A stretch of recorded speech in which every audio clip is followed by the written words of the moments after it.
A dark, deserted road cuts through a dense forest. A single car drives down the winding path, headlights illuminating the thick trees. Inside the car, the driver looks uneasy. The GPS shows a dot approaching an isolated point. The camera pans out to reveal a dilapidated, overgrown house in the middle of nowhere. The house looks abandoned, windows broken, and vines crawling over its walls. The driver stops the car, staring at the house. The driver exits the car and stands before the house, taking in the eerie silence. The wind blows through the trees, rustling the leaves. As they approach the house, they notice a rusted swing set in the yard, swaying slowly despite no wind. The yard is littered with old, broken toys.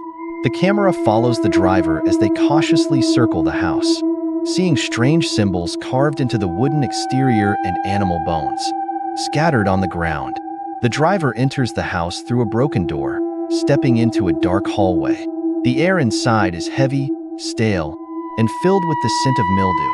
The camera lingers on their feet as they walk on the creaky wooden floor. Dust particles float in the air. As they explore further, the house seems frozen in time. A child's room is filled with decayed toys and old photographs, but something feels off. The shadows in the corners seem to move, ever so slightly. The driver ventures into the basement, descending a narrow staircase. The basement is dark, and only the beam of a flashlight reveals its grim contents. Along the walls are shelves filled with jars of preserved organs and bones. An old operating table sits in the middle, stained with something dark. The driver's breathing quickens as they realize this place was not just a home. It was used for something sinister. A scratching sound echoes from the far corner of the basement. The scratching grows louder, and a shape begins to emerge from the darkness. An emaciated figure, pale and grotesque, hunched over and crawling towards the driver. The driver drops the flashlight in panic.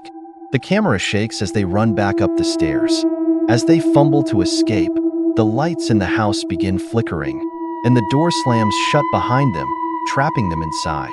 The walls seem to close in, as the shadowy figure moves swiftly through the rooms, always just out of sight. The driver races through the house, heart pounding, looking for a way out. The camera captures the sense of paranoia as every turn feels like the figure is closer. Mirrors in the house reflect distorted versions of reality, showing the driver's terrified face, alongside ghostly images of children running through the halls. Each time they look back, the creature is a step closer, limbs twisted unnaturally. In desperation, the driver stumbles into a hidden room, the door creaking open as if it had been waiting for them. Inside is a makeshift altar, surrounded by more strange symbols on the floor. Candles are already lit and old. Tattered photos of families are pinned to the walls. The atmosphere is thick with malevolent energy. As they try to back away, the candles flicker violently, and the entity appears in the room, standing in front of the altar, its face obscured in shadow. The driver reaches into their jacket pocket and pulls out a small, blood-stained photograph, the same one pinned to the altar's wall. It's revealed that they were part of this twisted family long ago, and this house has been waiting for them to return. As the realization dawns, the driver collapses to the floor, eyes wide in terror. The camera zooms out, showing the house as it was in its prime, with children playing outside. A quick flash, and the image distorts back to the decaying, haunted house. The driver's fate is sealed, as the door creaks shut, trapping them inside forever.